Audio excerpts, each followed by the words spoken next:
What's up guys, Slump here, and today we're going to be talking about my top 3 candidates for the 2018-19 NBA Rookie of the Year award. Now last season my 3 candidates were Dennis Smith Jr. at number 3, Jason Tatum at number 2, and then Ben Simmons at number 1 for obvious reasons. Now Ben Simmons eventually walked away with the award, so no shocker there. But this year is kind of different, okay? There's a lot of projections to be made amongst these prospects. You really don't know which ones will have a breakout year and which ones ultimately fail their first year. And with that being said, I think I have a good understanding as to the 3 top guys to look out for in this upcoming season. So with that being said, let's get into it.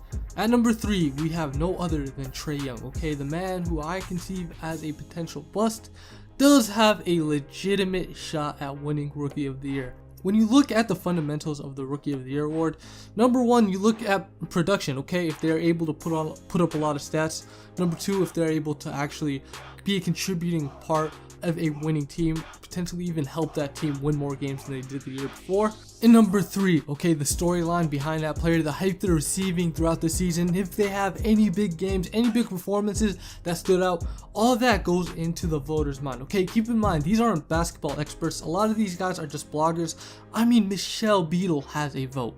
Just keep that in mind, alright? So yes, I truthfully think Trae Young has a legitimate shot going into an Atlanta Hawks system in which they desperately need a guy, and him being appointed as that guy is basically giving him the keys, and however he handles the car is his fault, right? If he crashes it or if he takes good care of it, it's up to him. But regardless, there is a legitimate shot this kid averages anywhere around 17 points per game to 19 points per game this upcoming season. Obviously, on the other hand, he may just average 10 to 12. It doesn't matter. If he averages 17 to 19 points per game along with like 6-7 assists, he will be a front runner for this award. So number 3, I have no other than Trae Young.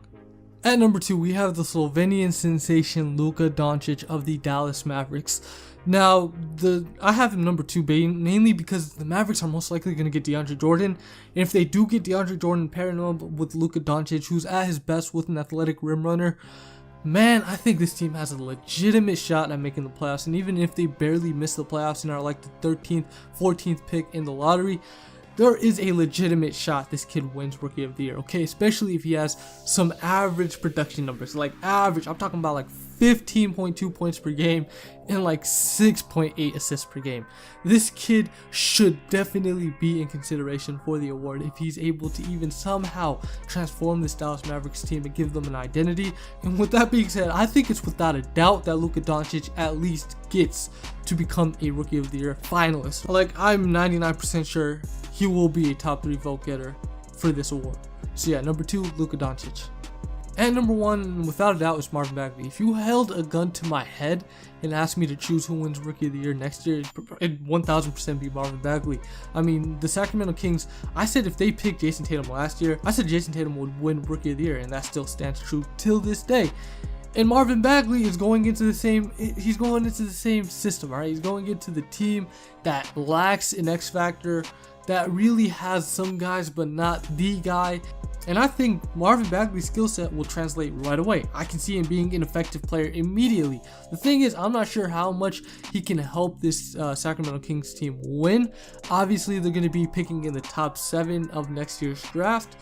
But if there's any player in this draft that was going to average 20 points per game right away, it'd be him, okay?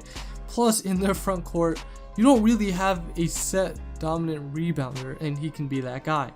If Harry Giles doesn't come back healthy right away next season, Marvin Bagley is going to average a double-double next season. Now, I'm not talking about 10 points and 11 rebounds. I'm talking about like 18 points and 11 to 12 rebounds, okay? If anybody's going to give you the highest production in this entire draft class in his first year, it's going to be Marvin Bagley, and I'm willing to bet on that. With that being said, guys, let me know who you think will be the Rookie of the Year next season. And if you enjoyed this video at all, make sure to leave a like, and most importantly, subscribe if you are new. Have a good one. Peace out.